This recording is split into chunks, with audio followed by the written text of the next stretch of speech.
Hello guys, welcome to my YouTube channel. कैसे हो आप सब। आज हम करने वाले हैं मैक्रो इकोनॉमिक्स का एक topic, that is multiplier. Multiplier का नॉर्मल मतलब क्या होता है कि किसी से हम जब मल्टीप्लाई करते हैं, मैथमेटिक्स में यूज़ करते हैं नॉर्मल मल्टीप्लायर। मल्टीप्लायर मतलब किसी से मल्टीप्लाई करते हैं। बट ये जो फर्स्ट जो कंसेप्ट है, लॉर्ड केन्स द्वारा लाया गया हमारी मैक्रो इकोनॉमिक्स में। और उसने लॉर्ड केन्स ने इन्वेस्टमेंट मल्टीप्लायर टर्म को क्या किया, प्रोपाउंड किया। अपनी उसकी बुक थी केन्स की, the general theory of employment, interest and money, 1936 में ये बुक आई थी। इस बुक में उन्होंने इन्वेस्टमेंट मल्टीप्लायर के बारे में बात की थी। जो इन्वेस्टमेंट मल्टीप्लायर है वो एक जो है मतलब क्रेडिट जो पूरा मल्टीप्लायर का कंसेप्ट का किसको जाता है, केन्स को। मल्टीप्लायर होता क्या है? The concept of multiplier shows that the relation between final change in income as a result of initial change in investment. ये क्या रिलेशन बताता है कि जब हम इन्वेस्टमेंट में चेंज करते हैं तो उसकी वजह से फाइनल हमारी इनकम में कितना चेंज आया, कि इन्वेस्टमेंट के चेंज होने से हमारी इनकम कितनी बढ़ी है या कम हुई है, वो क्या बताता है, मल्टीप्लायर बताता है।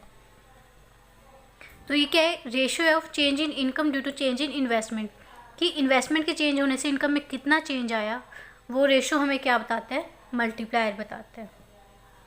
It states that with N increase in investment in an economy, कि जब हम इन्वेस्टमेंट को इंक्रीज करते हैं एक इकोनॉमी में, there is initially an increase in consumption. तो इन्वेस्टमेंट इंक्रीज होने से क्या होती है, हमारी कंजम्पशन इंक्रीज होती है, और finally many times more increase in total income, और उस कंजम्पशन से वो क्या होती है, हमारी इनकम इंक्रीज होती है। तो ये कुछ प्रोसेस ऐसे चलती है, फर्स्ट हमने इन्वेस्टमेंट इंक्रीज़ की, देन कंजम्पशन में चेंज आया, और फिर टोटल इनकम हमारी इंक्रीज़ हुई है। फॉर्मूला के का ये है, के मतलब इन्वेस्टमेंट मल्टीप्लायर या मल्टीप्लायर कोफिशिएंट बोल सकते हैं। चेंज इन वाई अपॉन में change in I. Change in Y मतलब चेंज इन टोटल इनकम, और आई मतलब चेंज इन इन्वेस्टमेंट।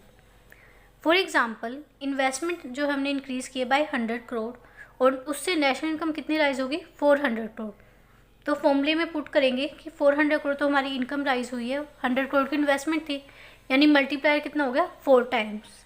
तो ये बताते हैं कि एक इन्वेस्टमेंट से कितनी हमारी इनकम इंक्रीज़ हुई है, यानी कि 4 टाइम्स क्या हुई है, हमारी इनकम इंक्रीज़ हो गई है। तो यही होता है मल्टीप्लायर। आई होप आपको छोटा सा कंसेप्ट समझ में आया होगा कि किसके बीच में रिलेशन बताता है, इनकम और इन्वेस्टमेंट की, उसमें कि इन्वेस्टमेंट के चेंज होने से हमारी इनकम में कितना चेंज आ रहा है, डैट इज़ इन्वेस्टमेंट मल्टीप्लायर। और ये कंसेप्ट कौन लाया था, लॉर्ड केन्स लाया था। कौन सी बुक में, the general theory of employment, money and interest, 1936। Thank you.